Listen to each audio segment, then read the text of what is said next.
Gangu CEO, a formidable superhero, endures the tragic loss of his loved ones at the hands of the merciless villain named Hee-won.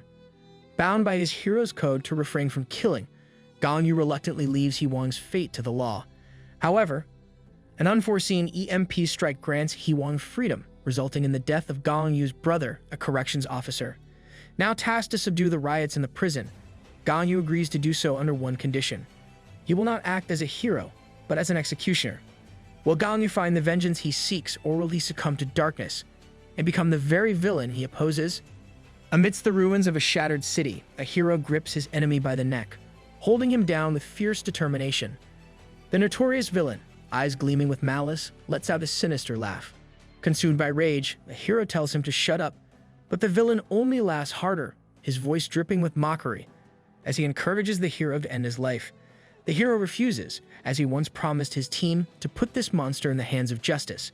But fate proves cruel to our hero, and he would come to regret the day he spared this evil man. Days after the incident, news outlets report the capture of the notorious villain Seong Hee-won, now sentenced to death. A superpower suppression device has been placed on him, and he is confined to the 5th basement floor of ruthless prison, a facility for the most vicious criminals. The heroes of equality, who battled Hee-won, have all perished, and a joint funeral is planned in their honor. Watching the news, Gangu CEO, the sole survivor of the team, clenches his jaw in frustration. Before his emotions can overwhelm him, his brother, Ganhu CEO, an inspector at ruthless prison, turns off the TV, settling into the room. Ganhu listens as Gangu vents his regret for not killing Hee-won himself. Ganhu reminds him of his promise to their team to never kill, emphasizing their duty to save lives. One of Gangu's teammates once said that no matter how terrible a villain is, they still deserve a fair trial. Ganhu agrees, noting that it is the role of corrections officers like him to carry out sentences. Ganhu then reveals that Hee-won's execution is scheduled for the following week and assures Gangu that he will personally oversee it. He reminds Gangu that he has fulfilled his role as a hero and now needs to leave the rest to the justice system. Extending his hand, Gangu encourages Gangu to say his final goodbyes to his fallen teammates. Accepting his harsh reality, Gangu allows his brother to accompany him to the funeral.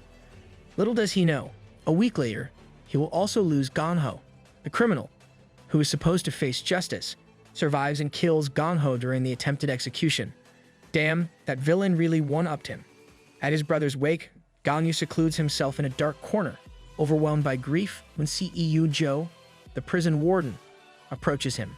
CEO hands Gangu a tablet, explaining that it contains footage from the day of Hee-won's execution. She also wants to discuss important matters regarding the events that transpired.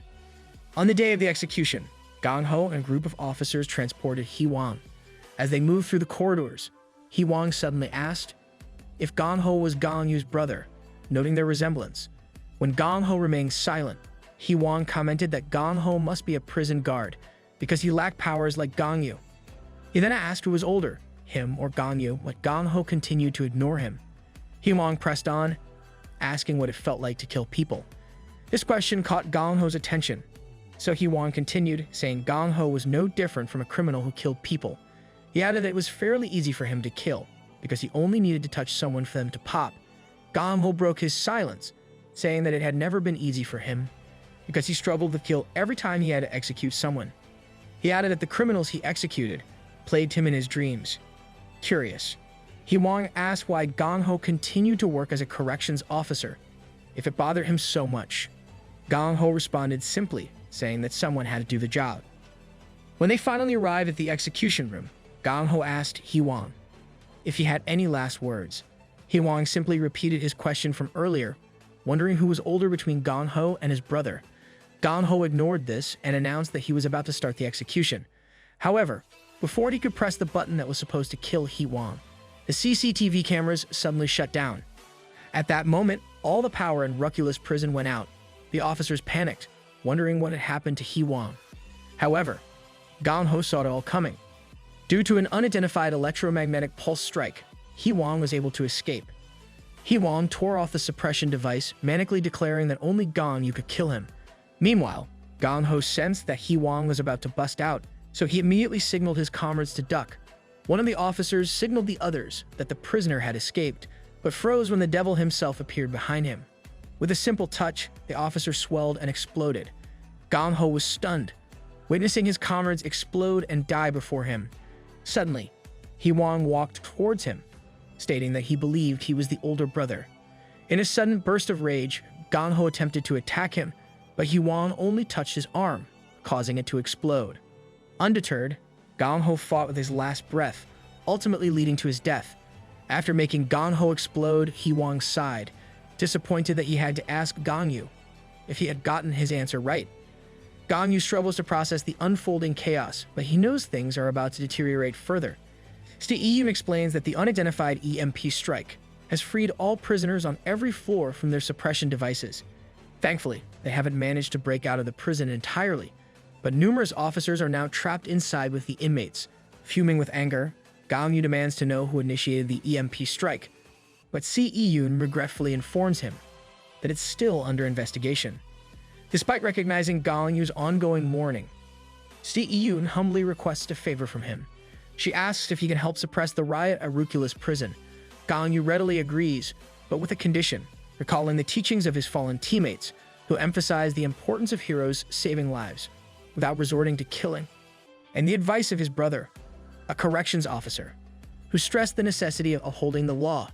Gangu declares that he won't enter Ruthless as a hero, but as an executioner.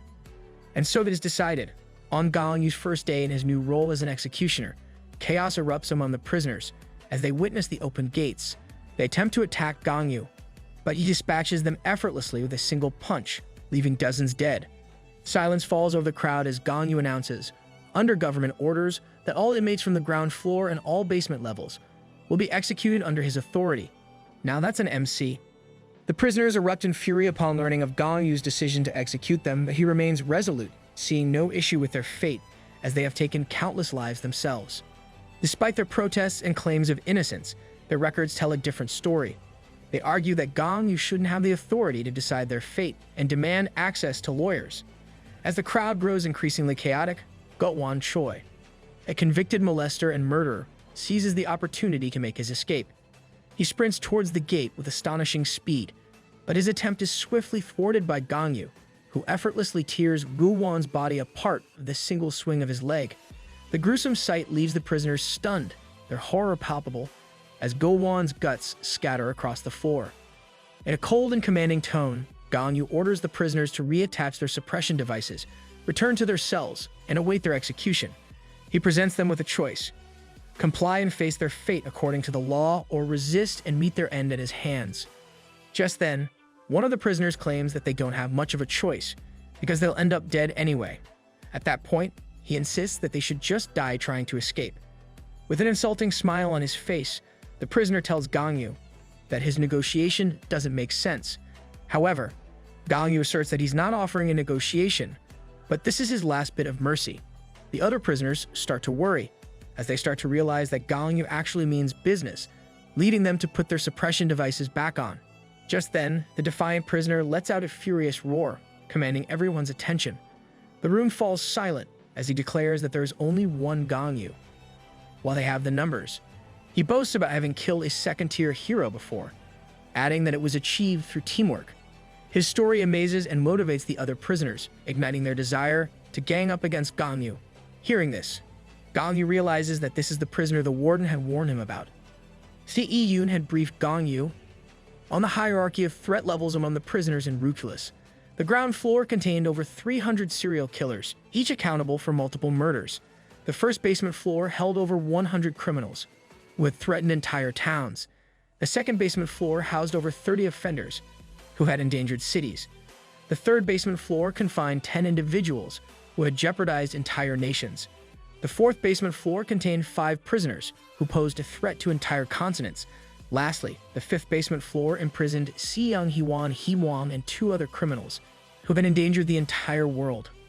Iyun is aware that there are a lot of prisoners, but she assures Gangu that he only needs to deal with a few of them, because the prisoners aren't exactly friendly with each other. True enough, Hwang is keeping himself entertained by another prisoner, thinking that he has someone to kill while he waits for Gangu. However, Iyun adds that things are different on the ground floor because they're all united under one man, Hillison, who has a special superpower that enables him to shout and empower targets around him. Armed with this knowledge, Gangu tells Hillison that he knows he attacked a hospital with 30 other criminals and that they killed 7 people in the process. He also killed a second-tier hero named Hayes, which totaled 8 casualties.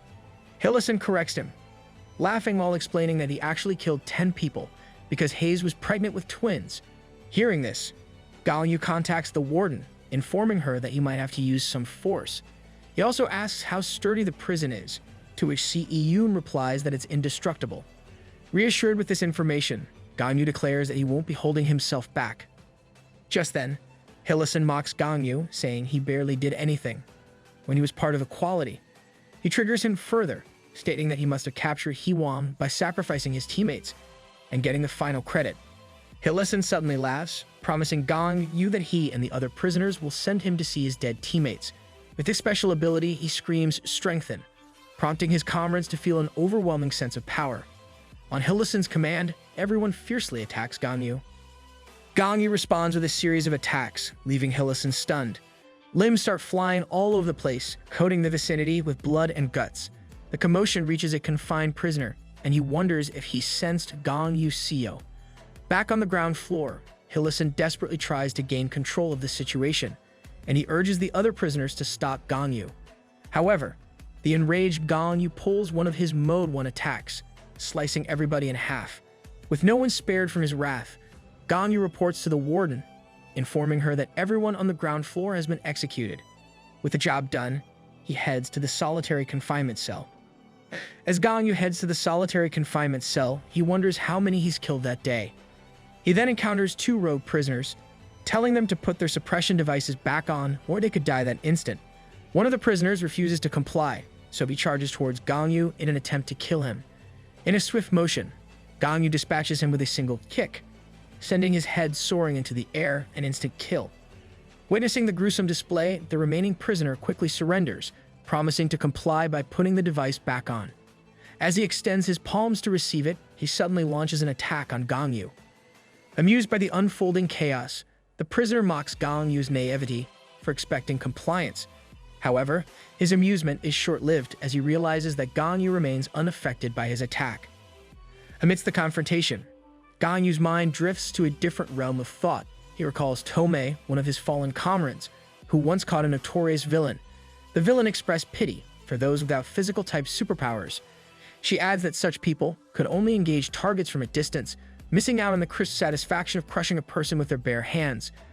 As Gangu delivers a forceful blow to the prisoner, he wonders if this is what it feels like to be ecstatic. He doesn't feel anything. It only seems like he's crushing an egg with his fists. Finally, Gangu reaches the solitary confinement cell, where he reunites with a familiar villain from 3 years ago, Chuck Fielder. His crimes include cannibalism and desecration of corpses. Geez, this guy is wild. Chuck, free from his suppression device, is quite surprised about Gangu's change of career. However, Gangu refuses to interact with him, and he simply tells him to put the device back on or die. Unfazed, Chuck only removes his device entirely, saying that he knew he'd see him again. The villain suddenly recalled the time when he was captured by Gangu and the rest of the heroes of equality. As Chuck was tied to a post, Gangu noticed a pot with human flesh. Chuck taunted him, claiming that it was freshly killed and cooked, so it was sure to taste scrumptious. Triggered, Gangu prepared his fist to end Chuck. However, one of his comrades stopped him. Chuck claims that Gangu looked so unhappy when his teammates decided to subdue him instead of killing him. However, Gangu had enough of Chuck's yapping, so he urges him to make a choice or die. Chuck further provokes Gangu by sharing a disturbing fact about his motivations for killing people. However, Gangu doesn't give a single F, so he abruptly decapitates him, only to realize that he only attacked an illusion. Still alive, Chuck continues his speech, boasting about how he kills people, so they will remember him as the most memorable part of their lives before they die. He revels in the thought that his victims will never forget him, even in death. Suddenly, Chuck unleashes his superpower, summoning an illusion to disturb Gangu. In response, Gangu swiftly cuts off his limb, remarking that he was actually aiming for his incessantly blabbering mouth. Gangu further mocks him, pointing out that Chuck's power failed to evade his attack. Despite losing an arm, Chuck laughs at the situation.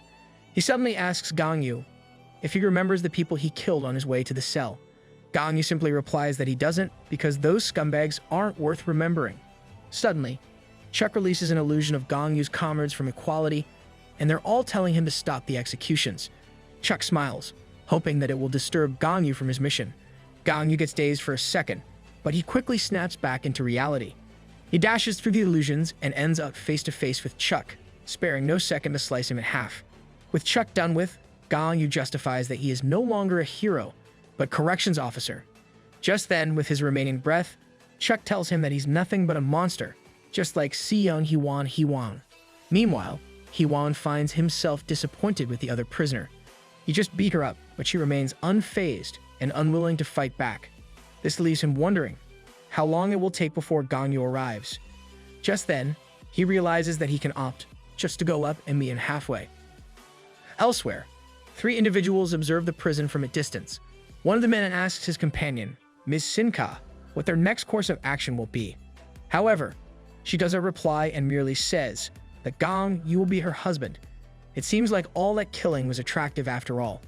One of the men, confused, asks Sinka if she is certain about her statement. Sinka confirms, stating that Gangu will be her husband. The man, named Canis, recalls that she once claimed she would marry Seung Hwan.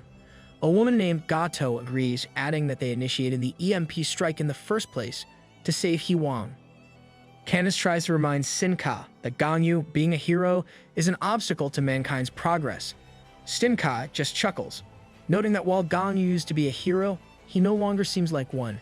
Hearing this, Canis and Gato urge Sinka to choose between Hwan and Gangu, reminding her that polygamy is illegal. Sinka feels confused but ultimately decides she will choose whoever survives. The thought excites her, and she eagerly anticipates who will emerge alive. Meanwhile, Yoon congratulates Gangu for clearing the ground floor with ease. She then suggests that he get some rest, warning that the prisoners become exponentially more powerful as he descends deeper into the basement floors. However, Gangu refuses, insisting on proceeding immediately.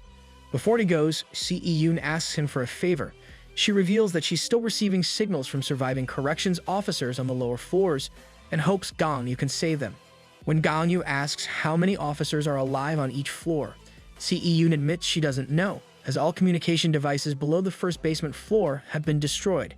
The only exception is the 5th basement floor, where Hwang is located. It's as if the villain wants to showcase everything happening there.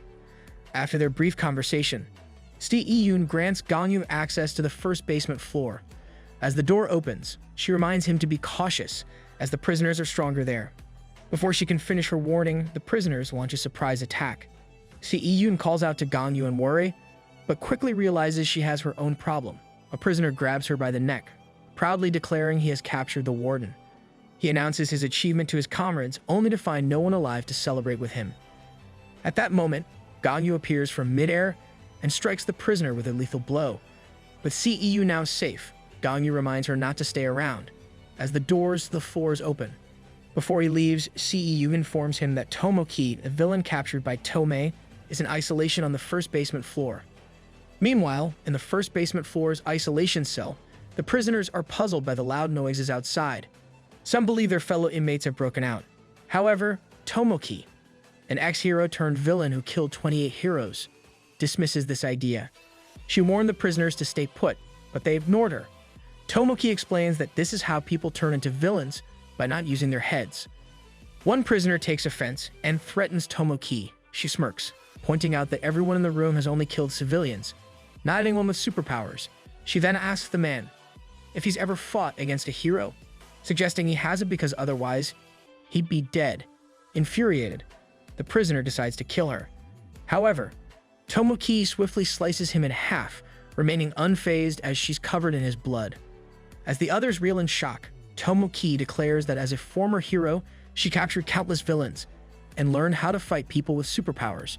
She used that knowledge to kill numerous heroes.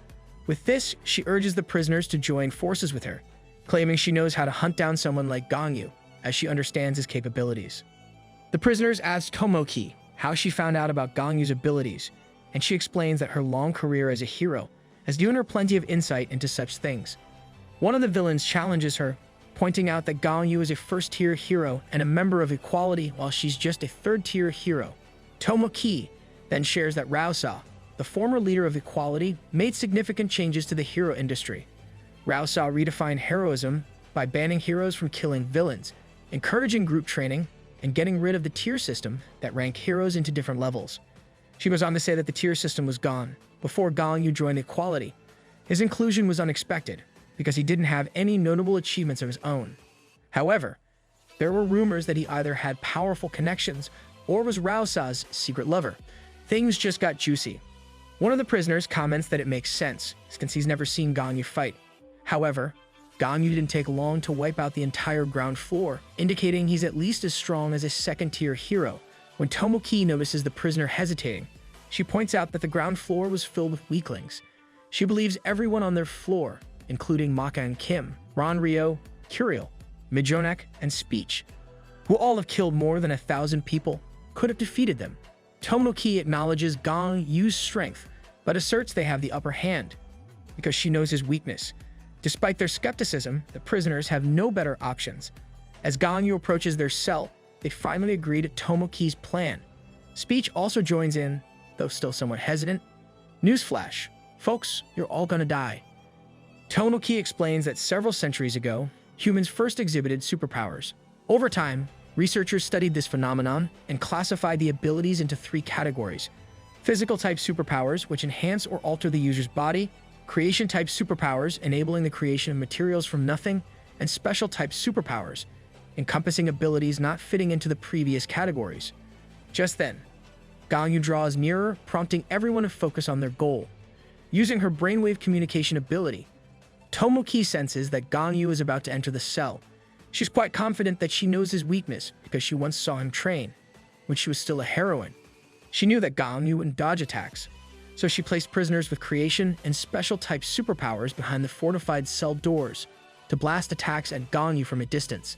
Speech is amazed as Gangu didn't dodge the attacks like Tomoki had predicted. Tomoki knew that Gangu didn't dodge the attacks simply because he didn't feel the need to do it, so she used that knowledge to her advantage. Suddenly, a bunch of suppression devices latch onto Gangu, catching him off guard. Speech had collected these devices from the dead guards in the area as Tomoki had instructed him to do. Tomoki believes that around 10 of these devices should be enough to suppress a second-tier hero like Gangu, and if they use at least 15, they could definitely seal his superpowers. She assigned a prisoner named Million to attach the devices to Gangu, while the others bombard him. To ensure success, Tomoki instructed Million to strap about 30 suppression devices onto Gangu, and so was done. The prisoners are ecstatic seeing Gangu being trapped because they're sure he's as good as dead, or is it the other way around? Their success is short-lived as they realize Tomoki's plan might not be as foolproof as they thought. Fear fills their eyes as Gangu breaks free from the suppression devices, demonstrating that Tomoki underestimated his strength. Gangu wastes no time in delivering lethal blows to the prisoners in front of him. This is the first flaw in Tomoki's plan, not recognizing that Gangu is stronger than any other first-tier hero. As Tomoki and Speech oversee the ambush through the brainwave connection, they are shocked to witness their plan's failure. Tomoki quickly tells Speech to move their plan to the next phase.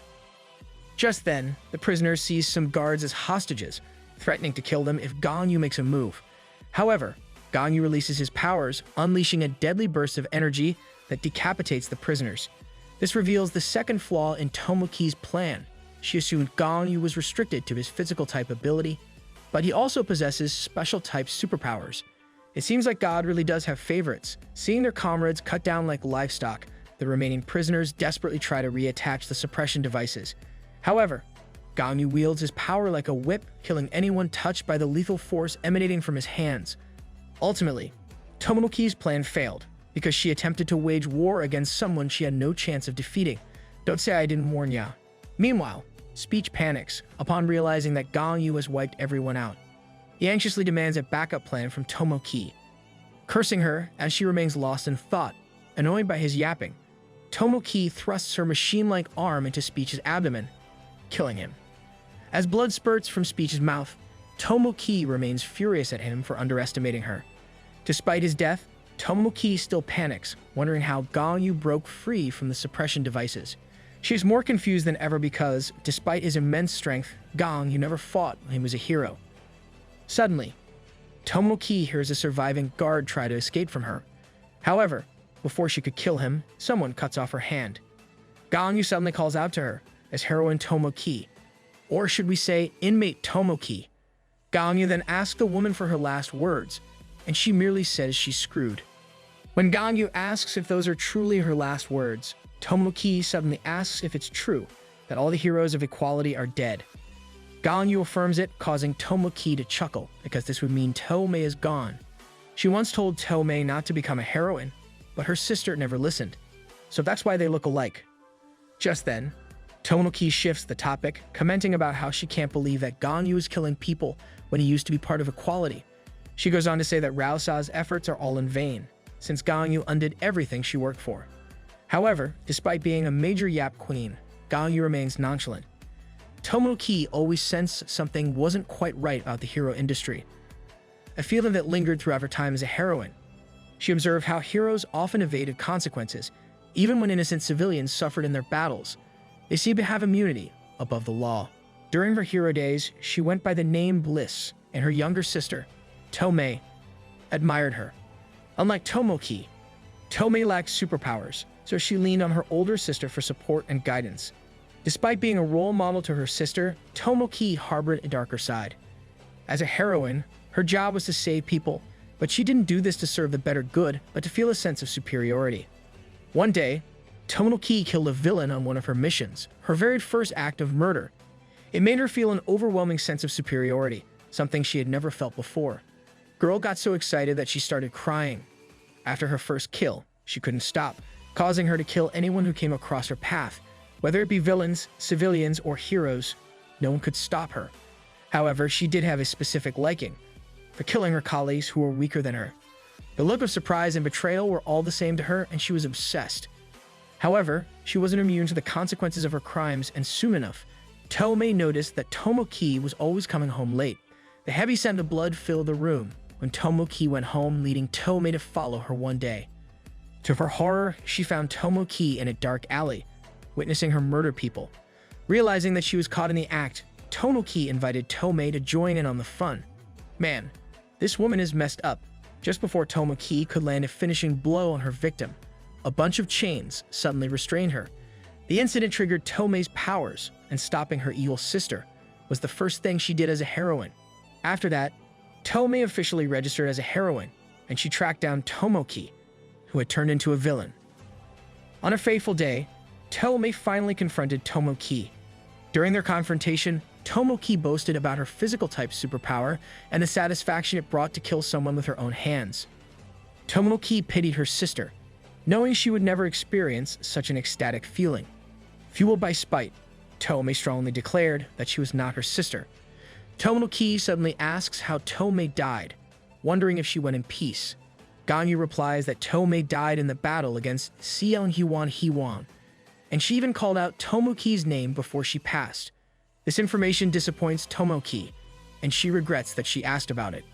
Triggered, she suddenly summons her powers, attacking Gangu in a swift motion. To her surprise, she didn't even land her attack, prompting her to grow furious. She tries attacking him again, but it only ends up with her flying towards the wall when Gangu kicks her. Just then, dust fills the air, and the room is silent. Tomoki suddenly springs into the air, ready to attack Gangu. However, she is met by a devastating blow on her abdomen, causing her to cough out blood. With Tomoki vulnerable, Gangu expresses his disappointment in having to kill his teammate's family. Seizing her chances, Tomoki tries pleading for her life, reminding him of the values that Raosa lived by. She then clings to Gangu's leg, begging for her life. However, Gangu only reminds her that this is how her victims begged her, and it must be very familiar.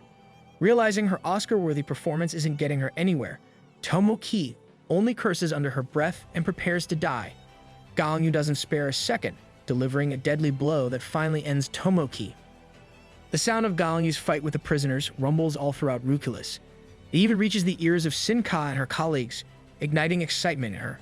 While the sounds made Sinka fall in love, it also caused fear to the surviving officers trapped with the prisoners. Meanwhile, Hiwan anticipates his encounter with Gangu. so he attempts to go up and meet him halfway. Suddenly, an unknown force sends Hee-wong flying into the wall, greatly surprising him.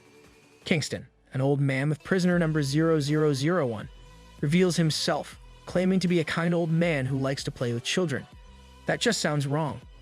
Seeing that the villains are all in one room, the guards frantically inform C.E. Yoon about the situation. However, this only relieves C.E. Yoon, as one of them will surely end up dead, which means less work for Gangu. She also hopes that Kingston wins because he seems less threatening than Hee-won. Just then, C.E. Yoon notices the woman floating in the air, and she wonders why Hee-won is doing this. I don't know about you, but that position is convenient for something. Meanwhile, Hee-won tells Kingston that he's not that interested in playing with him.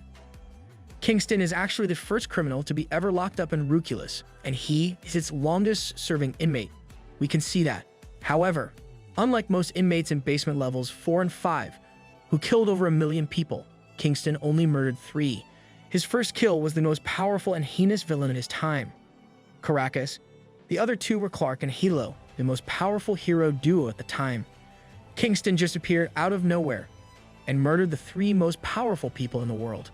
According to him, he intends to kill everyone who is said to be invincible, making him wonder if this makes him the strongest person in the world. After that, he willingly surrendered and let the government take him. Well, that was easy. Thanks to the strained relations between the government and the Heroes Association at the time, he managed to postpone his execution for 30 years. Just then, Kingston assures Hee-won that he won't kill him, stating that he doesn't squash young shoots before they have a chance to grow. Reluctantly, Hee-won agrees.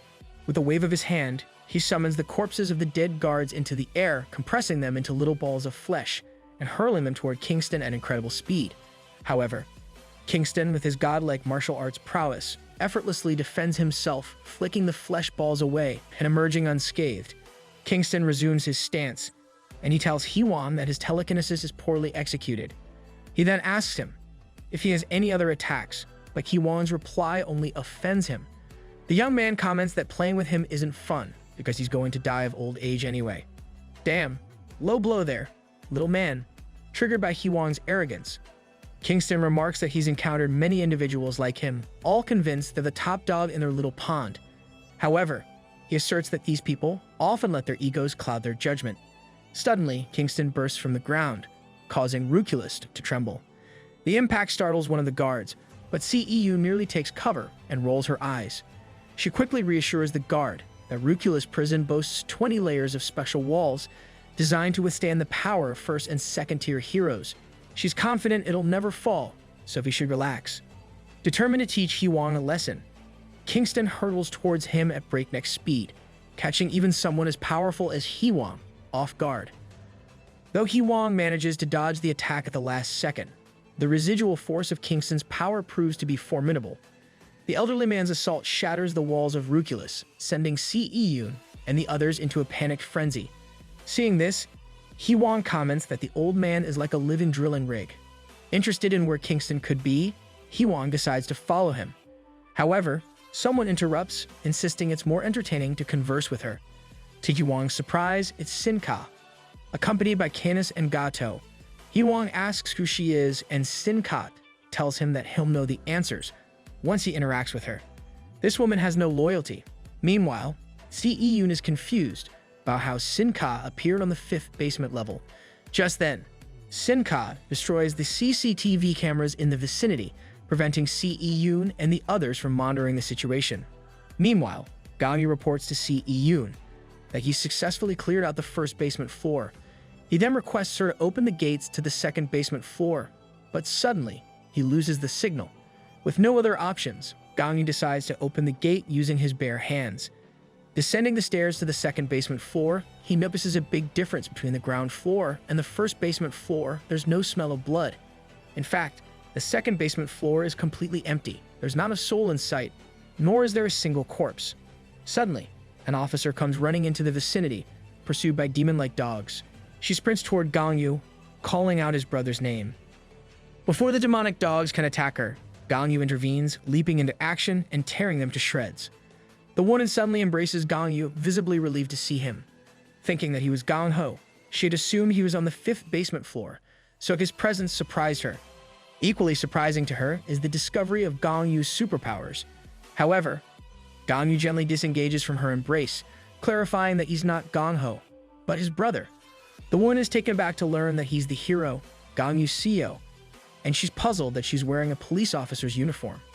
Gangu warns her that it's not safe to remain in the area, prompting the woman to chuckle apologetically as she addresses Gangu as her brother-in-law. This surprises Gangu, so he asks what she means by what she said. The woman clarifies this, and she gladly introduces herself as his sister-in-law. She also comments that he and Gangho do look alike. Oh, it's gonna be hard to tell her the truth. Meanwhile, in the isolation cell of the second basement floor, Male and Miel, two notorious villains, sense the presence of an outsider among them.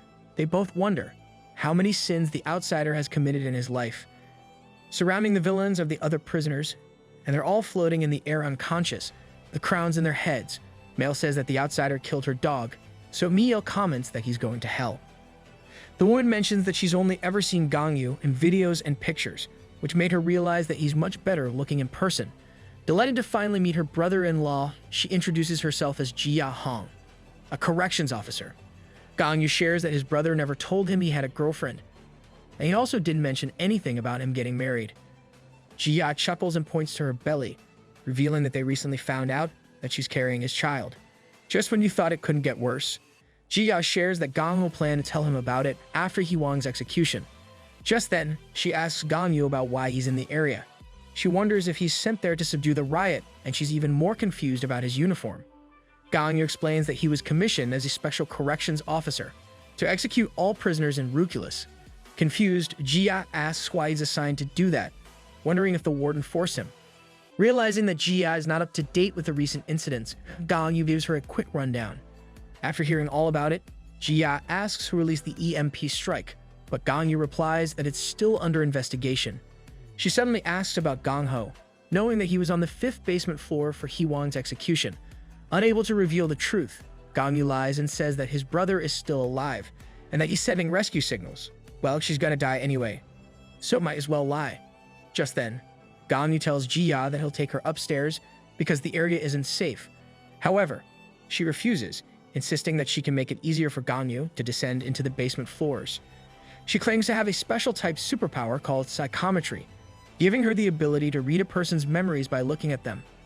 Well, someone's in a hot seat.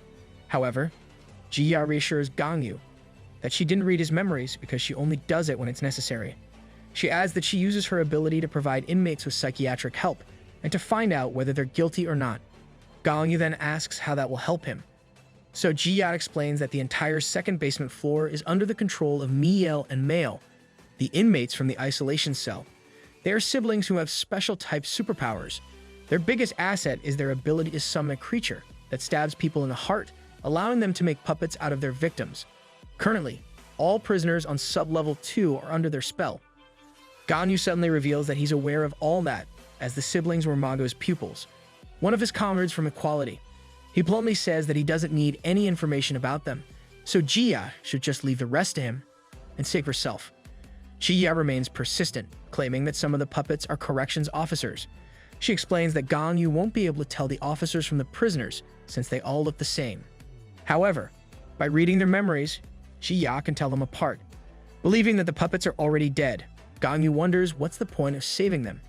Jia promptly corrects him, saying that the puppets are still alive, and that they'd resume their old selves once they are released from the siblings' power. However, Ganyu knows the siblings won't agree to that, but Jia insists that she can persuade them. Nah, bro, this one's definitely dying. Ganyu remains firm, reminding Jia to think about the baby. However, she only says that she's also a corrections officer, and she must fulfill her duties. Hearing this, Ganyu is reminded of his brother, leaving him defeated. He suddenly protects Jia with his powers, trapping her into an impenetrable sphere. Jia is startled, but Ganyu reassures her that it's only his powers and it will keep her safe. Suddenly, the two find themselves face to face with a group of puppets. Jia quickly informs Ganyu that they're under Miel's power, the older brother. Ganyu asks which ones are the officers, and Jia, using her powers, identifies them at the back. Ganyu then shields Jia from the disturbing sight and moves to restrain the officers before dealing with the rogue prisoners turned puppets. One of them tries attacking him, but Gangu brutally makes its head explode with a single punch. With a horde of puppets coming at him, Gangu releases a strong wave of energy that pierces through their guts, ultimately killing them. As Gangu effectively eliminates all the puppets, the siblings observe him through an orb. Male asks her brother if he thinks Gangu is stronger than their master or Rausa, but Mio replies with uncertainty. Worried, Male rests her head on her brother's arm, expressing her concern. These two are sketchy. Mio then reassures Male not to worry, as it won't be easy for Gangu to kill him. Finding comfort in each other's embrace, the siblings watch as their puppets float motionless in the air. Jia is furious with Gangu for trapping her inside the sphere, and he quickly apologizes for not warning her beforehand. Surprised by the gruesome scene unfolding before her, Jia demands an explanation. Gangu reveals that the prison guards have been subdued and the prisoners have been eliminated. Confused, Jia questions how it's possible, since the execution apparatus is located on the 5th floor. Gangu simply responds that he took care of them using his own hands, catching Jia off guard. Unfazed, Gangu sees no issue with his actions, which leaves Jia in despair. She expresses concern for his well-being, but Gangu reassures her that he's merely fulfilling his duties as a prison guard, downplaying the severity of the situation. Jia suddenly erupts, saying that they're not supposed to kill, but rehabilitate the prisoners. However, Gangu cuts her off, saying he's done with all those stupid ideals. Rausa told her the same thing, that criminals should only be judged by the law. Gangu knows the results of those philosophies, and he's had enough of it. He adds that innocent people have been murdered by a beast that can't be reasoned with. Girl, if you only knew. Gangu then declares that it doesn't matter if he's a guard or a hero, because he's simply doing something long overdue. He should have executed demons who lost their humanity. However, Jia replies that those criminals are also human. Woman, this ain't no taijutsu. The fact that she called them human boils Gangu's blood. Those people are criminals who murdered hundreds and thousands of innocent people, and they all deserve to die. In the past, some people died unfairly, so there was much debate about the death sentence. After people with psychometric powers appeared, those who felt wrong disappeared. Gangu asks if Jia is aware of all this, but she doesn't respond. She only remains firm about her ideals, claiming that those criminals still have a story to tell. Gangu replies that every single person in the world has stories to tell, much like the victims who died at the hands of those criminals. In the end, it's either the criminals who die in Gangu's hands or the death sentence. It doesn't matter. Jia argues, saying that he's not performing a death sentence, but a massacre. Hearing this, Gangu snaps, so he tells Jia to stop her yapping, or he'll send her back up. He asserts that he's going to proceed with the plan his way, leaving Jia with no choice but to comply. Suddenly, the two encounter a group of puppets. Gangu urgently asks Jia which ones are the prison guards, and she promptly identifies the 3 puppets at the back. Just as Gangu prepares to act, Jia interjects, mentioning that Gangu would disapprove of Gangu's actions. Stunned by Jia's words, Gangu feels a suffocating pressure of frustration engulfing him. Despite this, he mercilessly dispatches the charging puppets, tearing them apart limb by limb, while the echoes of others' ideals reverberate in his mind. Thoughts of Rausa and his brother flood his consciousness, highlighting their idealistic words that now seem pointless to Gangu. In his enraged state, he unleashes his Mode 5 attack, pulverizing the puppets into balls of flesh. As blood rains down around them, Gangu experiences a fleeting sense of relief. Unbeknownst to Gangu, Sinka is overseeing his every move, and she's growing more excited to meet him. As Gangu and Jia delve deeper into the area, they approach 3 guards who have been transformed into puppets, ready to be subdued. However, their plans are interrupted by the arrival of unexpected guests. Stepping into the vicinity are none other than the siblings, Male and Miel, who greet Gangu with curiosity. Jia calls out to the siblings, prompting Miel to question why she didn't come to them when they could have sent her to heaven. Just then, Gangu proposes a deal: release the people under their power, and he will promise a quick death. Miel asks for an alternative, hoping for an option where they don't have to die. There's no negotiating with this MC pal. Gangu explains that while those on the first and ground floors had the option to reattach their devices, those on lower levels have committed grave crimes. They must face immediate death as a rightful punishment. Miel suddenly brings up Gangu's connection to their master, and Male adds that he's also associated with Rausa. However, they notice that he was different from them. Consumed by spite, Male screams at Gangu that he's going to hell, as if he's not already living in it. Concerned about her sister, Miel tells her to shut her trap. Hearing Male's remark, Gangu replies that they'll see who gets to hell first. However, before he can fire an attack, Miel strikes up a deal.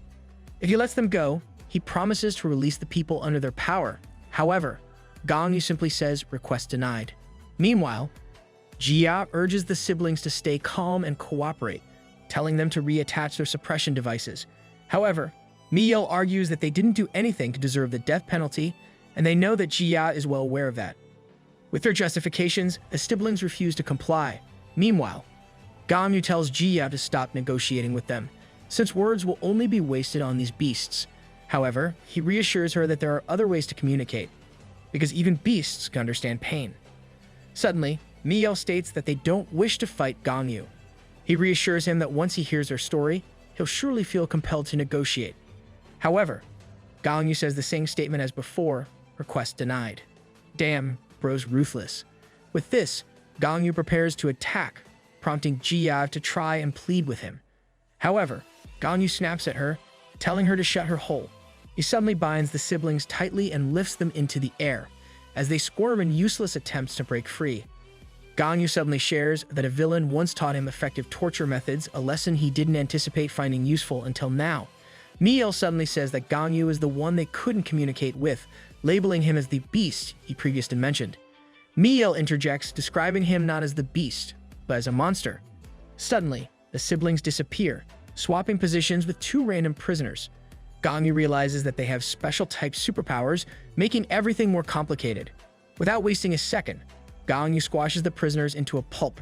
He suddenly wonders why these heinous scumbags dare to call him the monster. Suddenly, a group of puppets charges toward Gangu, but he simply decapitates them without breaking a sweat. Witnessing this through her orb, Male starts to panic. Meanwhile, Miel tells her to focus on breaking the wall, while he creates more puppets.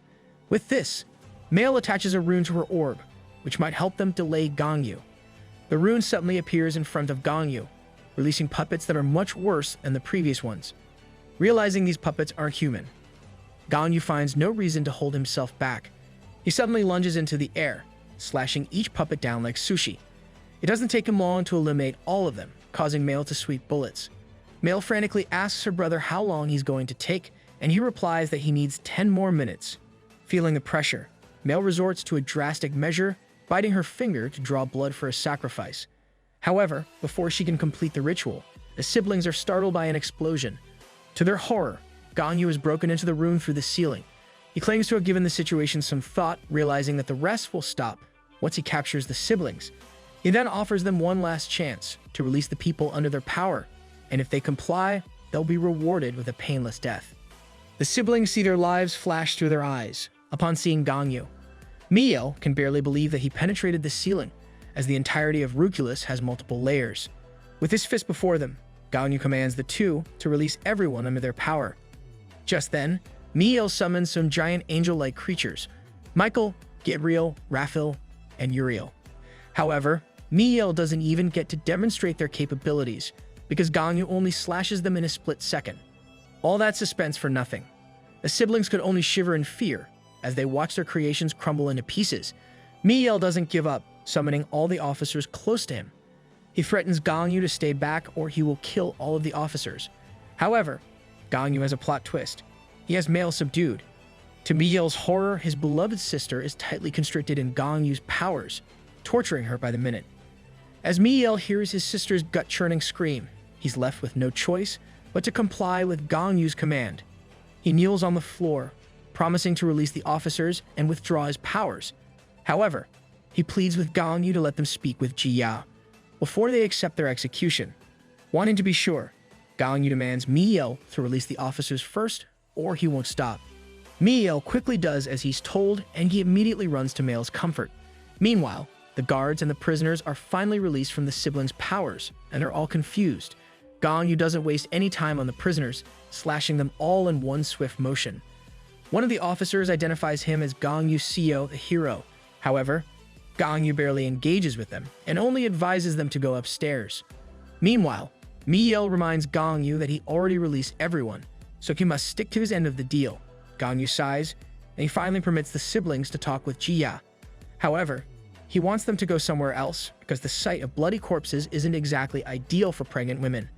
Not long after, the three reunited with Jia, who was still trapped in the sphere. She asks Gangu what happened, but he merely informs her that it's all over now. He tells her that the siblings release everyone from their grip and that the officers have been rescued. Jia then asks about Miel and Mail, so he replies that they're okay, and they want to talk with her before their execution.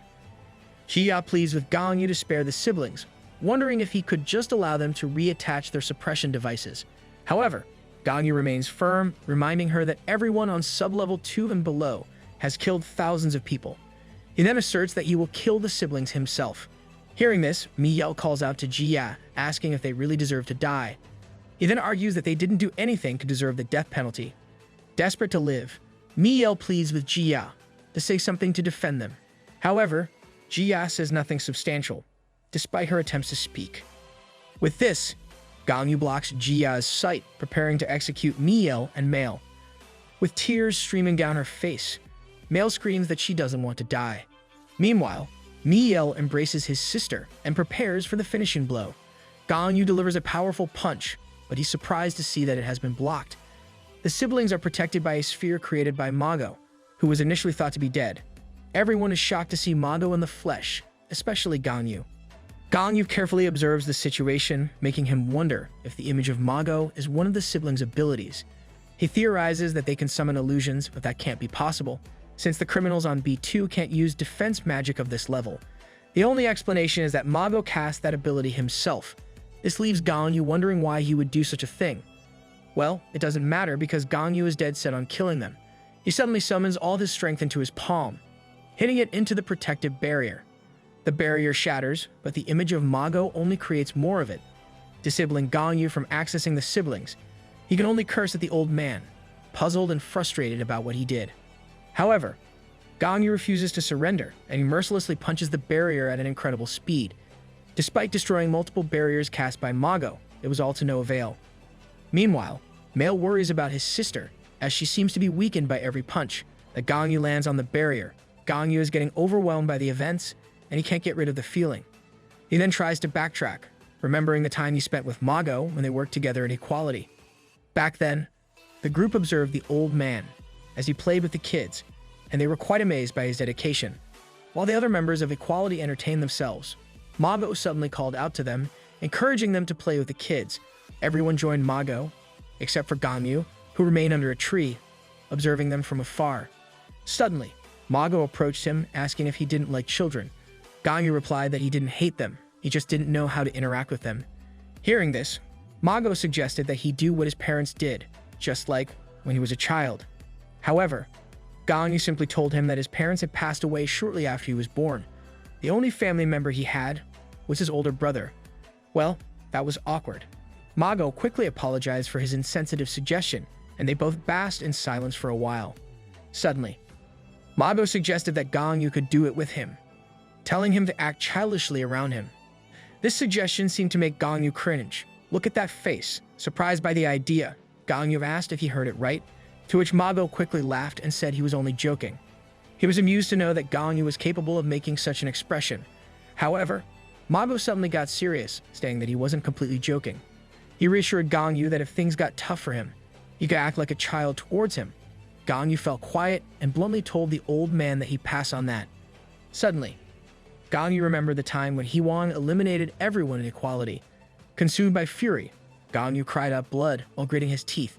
The last member to die was Mago, and the old man's final words were that everything would be alright. After Gangu relentlessly destroys the barriers, only one is left. However, instead of killing the siblings right away, Gangu pauses. He suddenly releases Jia from the protective sphere, asking her if she's able to read memories from abilities. Jia confirms that she can, so Gangu tasks her to read the illusion of Mago. He wants to know what the old man was thinking when he cast the protective barrier on the siblings. Jia peers into the situation, and she discovers that it is a memory that is stored in Mago's ability. She showcases the little figures in her palm, showing them to Gangu. However, he's far from impressed. Gangu asks why the images of the murderers are included, so Jia explains that it's because the ability was cast on them. She clarifies that she didn't even display them on purpose. Gangu simply says that no matter what situation those murderers had, he will still execute them. Jia sighs, and she releases the figures on the ground to demonstrate the truth of the past. A long time ago, at an auction selling ability users, Miel and Male held hands inside a cage, anxiously awaiting their fate. The ability user auction was run by an underworld organization beneath a fallen city. This auction catered to VIPs who enjoyed collecting rare abilities as a hobby, kind of like Pokemon, but with humans. Miel and Male were sold to this place by their father. Among the ability users sold, the most sought after were those with special abilities and those with physical abilities, the ones who can transform their bodies. However, the summoning type is the most common ability user, so they're pretty cheap. This is the very reason why Miel and Male hid their special type ability, causing them not to be bought for a long time. Just when the two were waiting to be disposed of, a buyer arrived to purchase them. The woman interested in buying them was fascinated by their ability to summon an angel and a demon. Suddenly, the salesman asked why she wanted to buy them, reminding her that they didn't offer refunds. The woman chuckled, saying she was curious about the result of mating an angel with a demon. Jesus, this woman is on crack. Listening to her, Miel and Male didn't understand her reasons, but the woman reassured them that they would get it when they got older. Just then, the whole place exploded out of nowhere. As rubble and dust filled the air, the buyer and the salesman protected themselves in a protective barrier, confused about what had happened. Meanwhile, Miel ensured that his sister was not hurt by the incident. To their surprise, the city had widened, and they saw the sky red above them. Just then, they saw a levitating man being accompanied by his assistant. This was the siblings' first encounter with Mago and Lepus. While Mago basked in the joy of destroying the underworld organization, Lepus complained about her lesson for the day. She argued that she couldn't catch up, but Mago reminded her that she could learn if she worked hard. He also told her that imagination was important for a summoning type ability. Lepus talked back, arguing that he was teaching her too fast. Mago suddenly asked if she had finished what he had assigned to her, and Lepus affirmed it, emphasizing that she had transported all the people who had participated in the auction and released everyone who had been captured. With that settled, Mago asked Lepus if she was ready for another class, which involved summoning a huge meteor. Just then, the siblings seized the opportunity to have a guardian. They humbly asked Mago if they could come with him, saying that they were also summoning type ability users just like him. Lepus quickly interjected, saying that Mago had already promised that she was his only apprentice. However, Mago threw her under the bus, claiming that he had never said that. Man, you can't hide a body with this guy. Curious to see what they can do, Mago asked the siblings to demonstrate their abilities. Miel quickly summoned an angel, while Male summoned a demon, both of their creations towering behind them. Lepus found it strange that kids could summon such creations, as it was more common for kids to summon toys or dogs. This piqued Mago's interest, so he finally allowed the siblings to come with him, promising to teach them magic. And so Mago taught Miel and Male how to use summoning for 3 years. He taught them that imagination was important for those who had a summoning type ability, as the image that they were thinking of would appear through what they could do. Mago believed that Miel, who summoned an angel, must have remembered his mother, who had protected everyone when they were young. As for Male, who could summon a demon, was probably influenced by her father, who had always hurt everyone. With this, Mago taught them to see the world from a wide perspective, and they would be able to summon various things. However, Mago believed that having a strong interest in something wasn't inherently bad. Excited about the siblings' potential, he asked them about their interests. To Mago and Lepus' surprise, Miel revealed that they were fascinated by the concepts of heaven and hell. These kids were creepy from the get-go. Miel explained that before their mother passed away, she told them that a kind person would go to heaven and an evil person would go to hell. The two clung to those words throughout their hardships, and with that, they wanted to make the world right. They aimed to mold it into a place where the kind would go to heaven, while the evil ones would go to hell. For some reason, Mago didn't find this sketchy, and he only encouraged them to achieve that goal. It also helped that they were innocent children back then, showing kindness through everything that they did. One day, Lepus approached Mago with news of a request for assistance from the Hero Association. Initially skeptical, Mago questioned the sudden interest, considering their previous disregard for his proposals. Lepus then disclosed the dire situation. A Swede, a notorious villain, had unleashed chaos in Finland. Mago found the revelation hard to believe, insisting that equality needed to act immediately, yet no one was taking action. Realizing the urgency of the situation, Mago instructed Lepus to bring Miel and Mail to him. The siblings were distraught upon learning of Mago's departure. Mail pleaded with him not to leave while Miel asked about his return. Mago explained the gravity of the situation, indicating that it might be years before he could come back. Despite Miel's plea to join him, Mago regretfully informed them of the danger involved. Overcome with emotion, Mail expressed her fear of being thrown away again. Lepus is appalled by Mail's choice of words, and she reminds the little girl that she is not an object to be disposed of. To uplift the siblings' spirits, Mago bestows upon them a part of his own ability, which manifests through their clothing. He assures them that if they seek refuge in his shelter, it will find care and protection. Mago further comforts them, promising that their paths will cross again someday, but by then, they must grow up as kind people. However, instead of heading to a shelter as suggested, Miel and Mail retreat to a secluded area, avoiding contact with strangers. Here, they focus on refining their abilities, determined to embody the kindness that would honor Mago's. They forge their own understanding of good and evil, integrating it with their powers. 2 years later, Miel and Mail, driven by their own twisted sense of morality, return to their hometown. With their skewed ideals as their guide, they seize power over the unsuspecting villagers, imposing their dark vision of heaven and hell. As they performed their sinister plans, they molested the town to fit their disturbing fantasies, basking in the creation of their own sinister utopia.